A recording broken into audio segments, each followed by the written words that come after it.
Hello students, स्वागत है हमारे YouTube channel DK study centre में। और आज हम लोग पढ़ने वाले हैं 11th क्लास की जो है रसायन विज्ञान में। हम लोग जो है चैप्टर फर्स्ट पढ़ रहे हैं। कौन सा? तो रसायन विज्ञान की कुछ मूल अवधारणाएं, जिसको इंग्लिश में कहते हैं some basic concept of chemistry.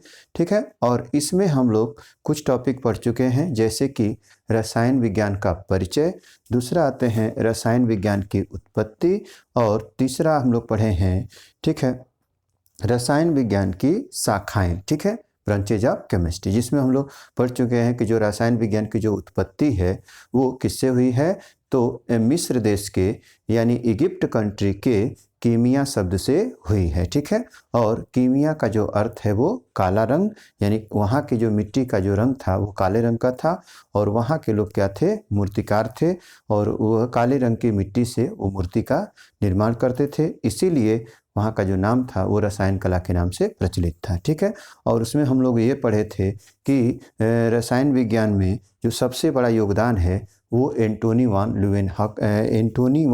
लेवासिए का है, या एंटोनी लेवासिए, जिसको हम लोग एंटोनी लेवोजियर के नाम से भी जानते हैं। ठीक है, और इसमें जो है हम लोग पढ़े थे कि एंटोनी लेवासिए ने ही सर्वप्रथम खोज किया था कि किसी भी वस्तु को जलाने के लिए ऑक्सीजन की आवश्यकता होती है। ठीक है, अर्थात बिना ऑक्सीजन का कोई भी वस्तु नहीं जलती है। ठीक है, उसके बाद से रसायन विज्ञान की शाखाएं में हम लोग मुख्य रूप से 7 शाखाएं पढ़े थे। अकार्बनिक रसायन, कार्बनिक रसायन, ठीक है, भौतिक रसायन, दूसरा विश्लेषिक रसायन, फिर औद्योगिक रसायन, फिर जैव रसायन और कृषि रसायन। ठीक है, और आज हम लोग पढ़ने वाले हैं, ठीक है, द्रव्य की अवस्थाएं। तो द्रव्य की मुख्य रूप से जो है वो 5 अवस्थाएं होती हैं। कौन कौन से? तो ठोस, द्रव, गैस, प्लाज्मा और बोस-आइंस्टाइन कंडेंसेट, जिसमें से मुख्य रूप से हम लोग जो है वो 3 पढ़ने वाले हैं, ठोस, द्रव, गैस। ठीक है, और जिसमें अब हम लोग उसके बाद पढ़ने वाले हैं इस वीडियो में कि ठोस के गुण, फिर उसके बाद से द्रव के गुण, उसके बाद से गैस के गुण। ठीक है, तो चलिए हम लोग शुरुआत करते हैं। ठीक है, द्रव्य या हम इसको बोलते हैं मैटर। ठीक है, तो द्रव्य किसे कहते हैं? ठीक है, तो कोई भी वस्तु जो स्थान घेरती है, जिसमें द्रव्यमान होता है, जिसमें कुछ या जो दाब डालता है, उसे हम क्या कहते हैं? द्रव्य कहते हैं। यानी वे वस्तु जो स्थान घेरती है, जिसमें भार होता है, जो दाब डालता है, उसे हम क्या कहते हैं? द्रव्य कहते हैं। ठीक है, जैसे मान लीजिए कि ये पेन है। ठीक है, तो पेन का कुछ ना कुछ तो भार होगा। ठीक है, ये जब हम इसको इसी से अगर किसी को मारते हैं तो ये थोड़ा सा दाब जरूर डालेगा। ठीक है, ये जहाँ पे रखेंगे वो उतने दूर तक जो है, जैसे हम अपने हाथ पे इस पे रखे हैं, तो हाथ पे जितने दूर तक पेन है, इस पे उतना दूर तक हमारा हाथ जो है वो दिखाई नहीं दे रहा है। इसका मतलब ये है कि हम इस पेन को जहाँ पर रखेंगे वहाँ का स्थान क्या करेगा? ये घेर लेगा। ठीक है, तो जैसे हम लोग लिख सकते हैं पुस्तक, कलम, ठीक है, जल, पेंसिल, वायु आदि जो है, ये सब क्या है? जो है द्रव्य है। ठीक है, अब आते हैं कि द्रव्य जो है वो कितने रूपों में पाया जाता है, यानी द्रव्य की मुख्य रूप से कौन कौन सी अवस्थाएं होती हैं। तो पहला होता है ठोस, दूसरा होता है द्रव, और तीसरा होता है गैस। ठीक है, तो देखिए हम लोग आ जाते हैं, इनको 3 अवस्थाओं में बांटे हैं। कौन कौन से? तो देखिए आते हैं ठोस, द्रव और गैस। ठीक है, जिसको इंग्लिश में इसको गैस बोलते हैं, और द्रव को क्या कहते हैं? लिक्विड। ठीक है, लिक्विड, और ठोस को क्या बोलते हैं? सॉलिड। ठीक है, चलिए अब आते हैं। ठीक है, तो ठोस किसे कहते हैं? तो ऐसा द्रव्य जिसका आयतन और आकार दोनों क्या हो? निश्चित हो, उसे हम क्या कहते हैं? ठोस कहते हैं। ठीक है, तो जैसे मान लीजिए कि ये पेन है। ठीक है, तो चाहे हम ये जो है इसका भार, चाहे हम यहाँ पे तौलें, चाहे मुंबई ले जाके तौलें, चाहे दिल्ली ले जाकर तौलें, चाहे दुबई या अन्य देशों में ले जा करके तौलेंगे, तो जितना भार इसका यहाँ पे हो रहा है उतना ही भार दूसरी जगह पे भी होगा, और जितना स्थान यहाँ पे घेर रहा है उतना ही स्थान हर जगह घेरेगा। ठीक है, या जितना दाब यहाँ पे डाल रहा है तो उतना ही जो है दाब हर जगह डालेगा। ठीक है, अर्थात हम कह सकते हैं कि जो ठोस है यानी ये पेन है, इसका आयतन और आकार दोनों क्या है, निश्चित है। ठीक है, अर्थात हम कह सकते हैं कि जिसका आयतन और आकार दोनों क्या होता है, निश्चित होता है, उसे हम क्या कहते हैं, ठोस कहते हैं। ठीक है, दूसरा चीज़, जैसे मान लीजिए कि ये चौक है, चाक का भी हम लोग देख सकते हैं कि ये जितना बड़ा चौक है, इसका जितना वजन है, ये हर जगह कहीं पर भी इसको लेके जाएं, ये उतना ही वजन बताएगा, उतना ही दाब डालेगा।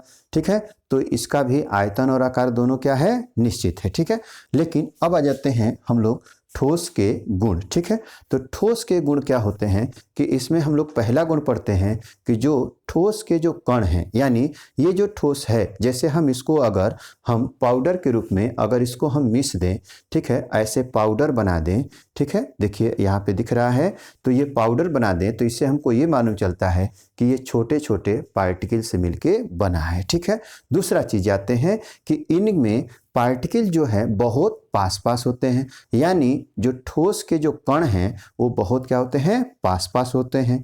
दूसरा, ये इसके जो कण हैं वो क्रमबद्ध व्यवस्थित होते हैं, माने क्रम से एकत्रित रहते हैं। तो पहला गुण ये है कि ठोस के कण बहुत पास पास होते हैं। दूसरा ये है कि ठोस के कण जो है वो क्रमबद्ध रूप से व्यवस्थित रहते हैं। तीसरा जो है ठोस की जो स्थिति है, ठोस के कणों की जो स्थिति है वो बदलती नहीं है। ठीक है, दूसरा हम लोग लिख सकते हैं कि यानी ठोस के कण जो है वो गतिशील नहीं होते हैं।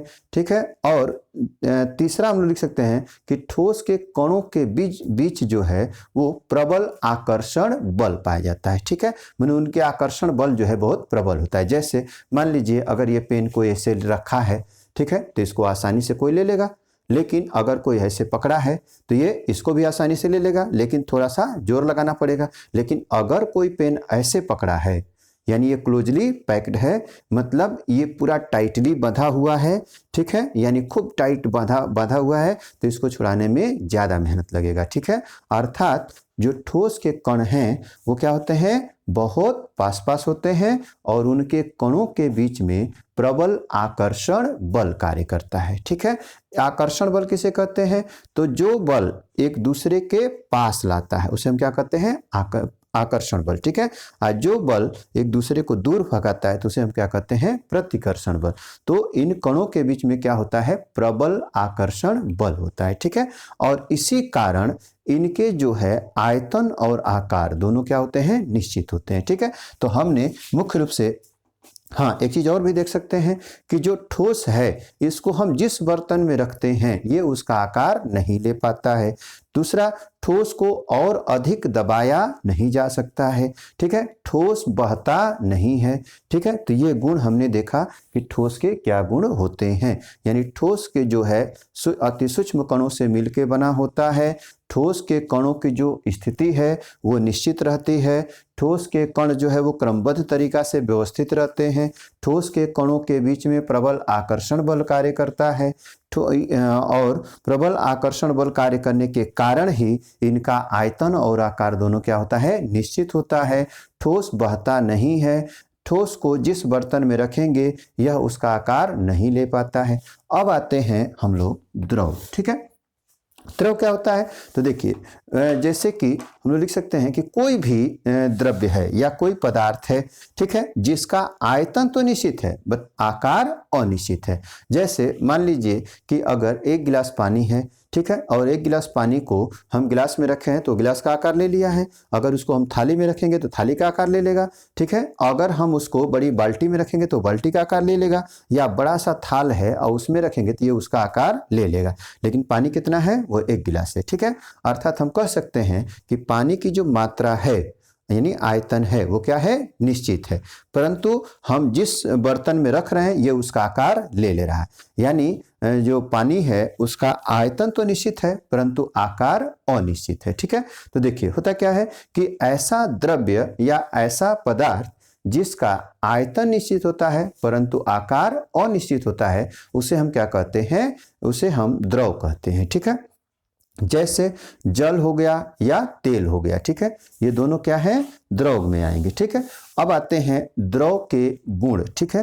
तो जैसे हम ठोस के गुण पढ़े थे वैसे ही हम द्रव के गुण पढ़ेंगे, ठीक है। तो द्रव का गुण पहला क्या है कि इनके कण, ठीक है, पास पास होते हैं लेकिन ठोस की अपेक्षा दूर दूर होते हैं, ठीक है। इनके कणों के बीच में भी, जैसे मान लीजिए कि जल है, अगर हम लोग देखते हैं कि जल जो है क्या है कि हम अगर कह दें कि जल का एक ही मॉलिक्यूल है, ऐसा नहीं है। जैसे अगर हम एक गिलास लें और पानी लें, और पानी में से उंगली को डुबाएं और उसमें से एक एक बूंद करके गिलास में डालते जाएं, ठीक है, डालते जाएंगे, तो एक बूंद जल को भी हम क्या बोलेंगे, जल बोलेंगे। अर्थात उसमें हम देखेंगे कि एक गिलास भरने तक अगर हम पानी भरते रहते हैं वैसे बूंद बूंद करके, तो हमें मालूम चलेगा कि जो एक गिलास जल है वो लाखों करोड़ों बूंदों से मिलके बना है। अर्थात हम कह सकते हैं कि जल के कण भी, जल भी छोटे छोटे कणों से मिलके बना होता है, ठीक है। तो देखिए, अब चूंकि बात यह है कि जल के कण के बीच में अगर आकर्षण बल है तभी तो पास पास है, लेकिन हाँ, आकर्षण बल जो होता है ठोस की अपेक्षा थोड़ा कम होता है, ठीक है। यानी जल जो है क्या होता है, ठोस की अपेक्षा जो इनके कणों के बीच आकर्षण बल है वो ठोस की अपेक्षा कम होता है। हमेशा हम किससे तुलना करेंगे, ठोस से तुलना करेंगे, जबकि गैस से तुलना करेंगे तो गैस की अपेक्षा थोड़ा अधिक होता है और ठोस की अपेक्षा थोड़ा कम होता है, ठीक है। दूसरा, इसका आयतन, इसी कारण, हाँ, इनके जो कणों का जो स्थान है वो क्या होता है, वो मन गतिशील होते हैं, ठीक है, मन वो गति कर सकते हैं। तो अर्थात वो जो है गति करने की वजह से ही इनका आयतन तो निश्चित होता है परंतु आकार अनिश्चित है, ठीक है, मन आकार जो है इसका बदलता रहता है। तीसरा, हम जल को जिस बर्तन में रखते हैं यह उसका आकार ले लेता है। जल जो है बहता है, जल को हम क्या करते हैं, कंप्रेस यानी दबा सकते हैं, जल को किसी हद तक जो है उसको दबाया जा सकता है, ठीक है। तो ये ध्यान रखते हैं कि जल के कितने गुण हो गए, तो पहली चीज कि जल के कणों के बीच में, ठीक है, ठोस की अपेक्षा, ठीक है, दुर्बल आकर्षण बल पाया जाता है। दूसरा, ठोस के कणों की अपेक्षा द्रव के कणों के बीच, ठीक है, अंतराणुक स्थान थोड़ा सा अधिक होता है, यानी ये दूर दूर होते हैं ठोस की अपेक्षा, ठीक है। दूसरा चीज ये होता है कि इनमें प्रबल आकर्षण बल नहीं पाया जाता है ठोस की अपेक्षा, इसी कारण इसका आयतन तो निश्चित होता है परंतु आकार अनिश्चित होता है। हम द्रव को क्या करते हैं, उसको दबा सकते हैं, और दबा करके उसको सॉलिड यानी ठोस के रूप में बदल सकते हैं। द्रव को जो है, द्रव को जिस बर्तन में रखते हैं उसका आकार ले सकता है। द्रव बहता है जबकि ठोस नहीं बहता है। अब आ जाते हैं गैस। गैस किसे कहते हैं, ठीक है, तो कोई भी द्रव्य हो जिसका आयतन और आकार दोनों क्या हो, अनिश्चित हो, यानी न तो इसका आयतन नापा जा सकता है न ही आकार। मैंने आयतन का मतलब यह है कि जो गैस के कण है, जैसे हवा है, हवा को हम कैसे नाप सकते हैं कि वो कितने दूर तक फैला हुआ है, ठीक है, और जितने दूर तक फैला है वो कितने किलो का हो सकता है, ऐसा हम माप नहीं सकते। तो जिसका आयतन और आकार दोनों क्या हो, अनिश्चित हो, मैंने कितनी दूरी तक फैला हो उससे हमको पता नहीं चल पाएगा, तो उसे हम क्या बोलेंगे, गैस, ठीक है। जैसे मान लीजिए कि हाइड्रोजन गैस है, ऑक्सीजन है, कार्बन डाइऑक्साइड गैस है, नाइट्रोजन गैस है, अमोनिया गैस है, या वायु भी क्या है, एक प्रकार का गैसों का मिश्रण है, ठीक है। तो सभी गैसें जो हैं, यानी हम लोग लिख सकते हैं कि जो गैसें हैं उनमें क्या पाया जाता है कि आयतन और आकार क्या होता है, अनिश्चित होता है, ठीक है। अब आते हैं कि गैसीय पदार्थों के क्या गुण होते हैं, ठीक है। तो इसमें देख सकते हैं कि इसमें जो है गैसों के कणों के बीच जो है कण, जो गैसों के जो अणु है या कण हैं वो बहुत क्या होते हैं, दूर दूर पाए जाते हैं। इनके बीच में जो आकर्षण बल है वो लगभग नगण्य के बराबर होता है, यानी 9 के बराबर होता है। अर्थात हम इसको कह सकते हैं कि इनके कणों के बीच में आकर्षण बल शून्य होता है, अर्थात नहीं पाया जाता है, ठीक है। और इसी कारण इनका आयतन और आकार दोनों क्या होता है, अनिश्चित होता है, ठीक है। और इसको जिस बर्तन में रखते हैं या उसको पूरे बर्तन को क्या करता है, घेर लेता है, ठीक है। अब दूसरा आते हैं कि इसको बहुत हद तक इसे दबाया जा सकता है, ठीक है। तो ये चीज हो गया, मैंने द्रव को गैस को दबाया जा सकता है। गैस के कणों के बीच में जो अंतराणु का स्थान है बहुत अधिक होते हैं। गैस के कणों के बीच में आकर्षण बल 9 के बराबर होता है, नगण्य होता है। ठीक है, तो ये हम जो है गैसों के गुण पढ़ लिए। अब आते हैं द्रव्य की अवस्था में परिवर्तन। ठीक है, थोड़ा सा और जान लेते हैं। द्रव्य की अवस्था में ठीक है परिवर्तन। ठीक, द्रव्य की अवस्था में परिवर्तन। ठीक है, यानी हम लिख सकते हैं change in states of matter. ठीक है, तो देखिए होता क्या है कि यहाँ पर हम ले लेते हैं ठोस, दूसरा क्या ले लेते हैं द्रव, या इसको हम लोग ऐसे कर दें, इधर द्रव और इधर गैस। ठीक है, तो ध्यान दीजिए ऐसे हमको बदलना है।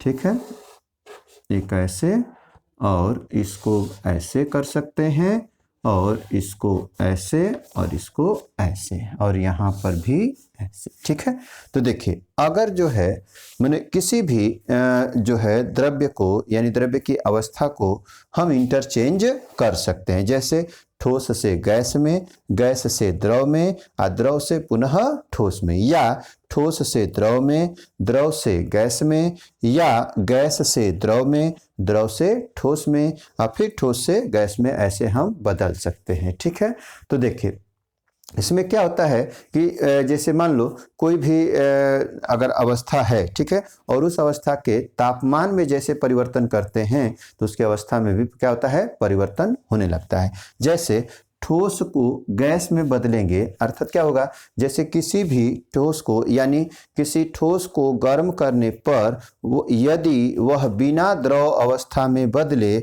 सीधे गैस में बदल जाता है तो इस प्रक्रिया को क्या कहते हैं, ऊर्ध्वपातन कहते हैं। क्या बोलते हैं, ऊर्ध्वपातन। ठीक है, जिसको बोलते हैं सब्लिमेशन। ठीक, सब्लिमेशन। ठीक, तो देखिए कोई भी ठोस है, ठीक है, जिसको अगर हम गर्म करें अब वो डायरेक्ट बिना द्रव में बदले, डायरेक्ट किस में बदल जाए, गैस में, या गैस को ठंडा करें तो वह बिना द्रव में बदले किस में बदल जाए, ठोस में, तो इसको हम लोग क्या बोलते हैं, ऊर्ध्वपातन। इसका एग्जाम्पल है कपूर, ठीक है, जिसको कैम्फर बोलते हैं, नवसादर जिसको NH4Cl बोलते हैं, नवसादर, या जो हम लोग लिख सकते हैं कौन सा, नेप्थलीन बॉल, यानी जो है कपड़े वाली गोली, जिसको आप लोग जो है सफ़ेद सफ़ेद लिख सकते हैं, कपड़े वाली, है ना, कपड़े की गोली जो कपड़ों में रखी जाती है। ठीक है ना, ये हम इसके उदाहरण के रूप में समझ सकते हैं। दूसरा आते हैं, ठीक है, ठोस को द्रव में बदलना। तो कोई भी प्रोसेस है, ठीक है, यानी कोई भी अगर विधि है जिसमें ठोस को गर्म करके द्रव में बदलने की विधि को हम लोग क्या बोलते हैं, ठीक है, प्रगलन या गलन, जिसको बोलते हैं मेल्टिंग। ठीक है, प्रगलन या मेल्टिंग उसको कहते हैं। ठीक है, मेल्टिंग, मेल्टिंग। ठीक, तो यदि किसी ठोस को गर्म करके, ठीक है, द्रव में बदला जाता है तो इस प्रक्रिया को क्या कहते हैं, प्रगलन या मेल्टिंग कहते हैं। ठीक है, जैसे मान लीजिए बर्फ है, अब बर्फ को यदि सामान्य ताप पे रख दिया जाए यानी 25 डिग्री सेल्सियस पे रूम टेम्परेचर पे रख दिया जाए तो जो ठोस है वो किस में बदल जाएगा, द्रव में बदल जाएगा। ठीक है, और यदि द्रव को क्या किया जाए, गर्म किया जाए, ठीक है, गर्म करने पर, ठीक है, और गैस में बदला जाए तो उसको हम लोग बोलते हैं बॉइलिंग, या उसको बोलते हैं क्वथन। क्या बोलते हैं, क्वथन। ठीक है, या इसको बोलते हैं बॉइलिंग। ठीक है, यानी गर्म करके वाष्प में, यानी किसी भी, ठीक है, द्रव को गर्म करके वाष्प में बदलने की प्रक्रिया को क्या बोलते हैं? ठीक है, क्वथन, या इसको बोलते हैं वाष्पन, या देखिए यहाँ पे आपको तीन चीज मिलेगा। क्या? इवेपोरेशन, इवेपोराइजेशन, ठीक है, इवेपोराइजेशन जिसको बोलते हैं वाष्पीकरण, ठीक है, वाष्पीकरण।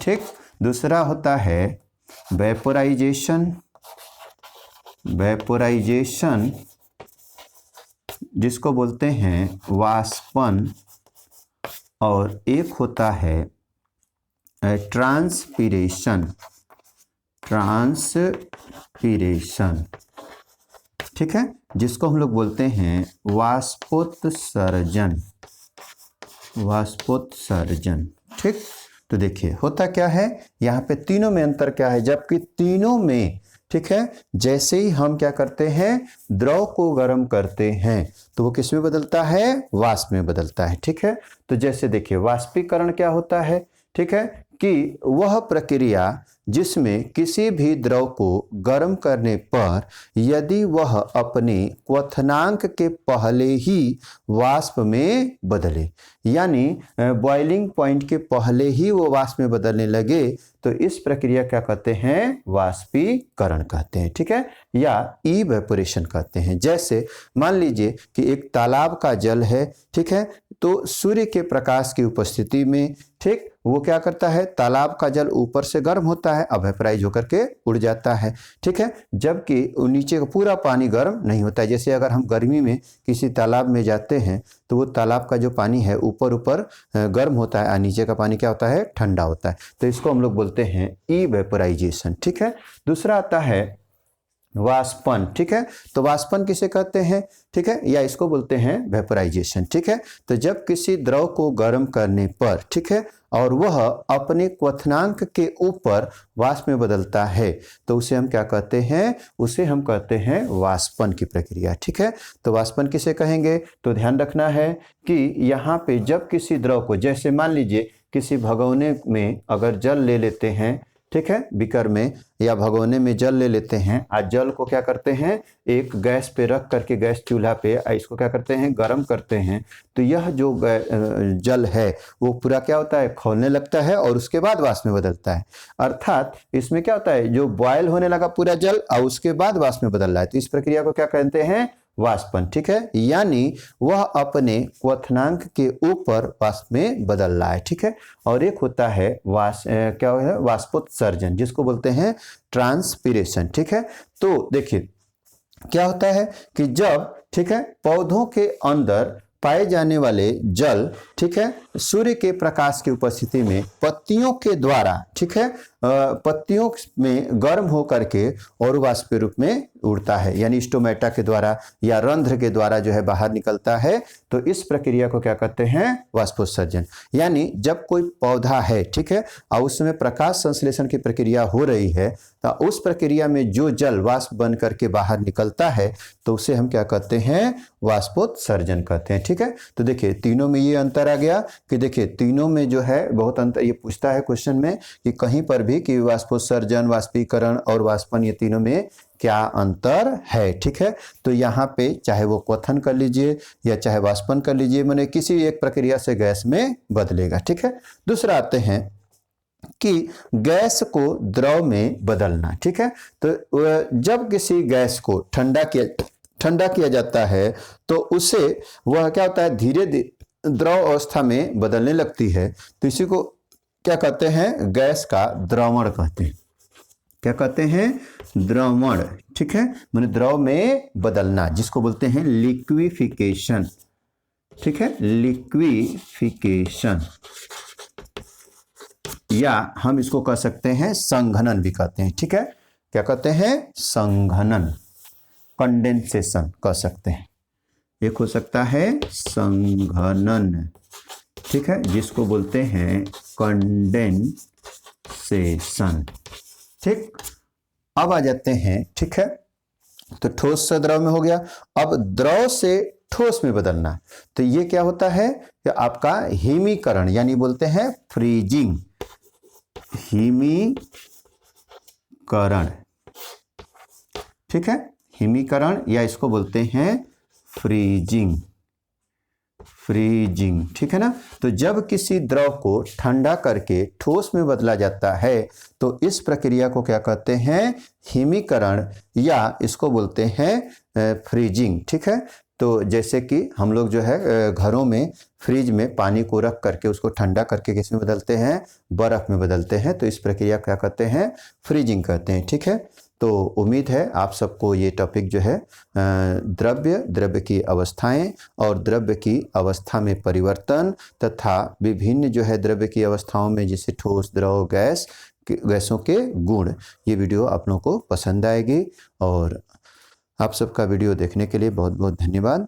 और आप सब लोग इसी तरह से जो है प्यार और सहयोग बनाए रहिए और चैनल को सब्सक्राइब कीजिए, दोस्तों मित्रों को ज़रूर शेयर कीजिए और हमारे वीडियो को रेगुलर देखिए और आपको रेगुलर देखने पे अधिक से अधिक आपको ज्ञान में बढ़ोतरी होगी।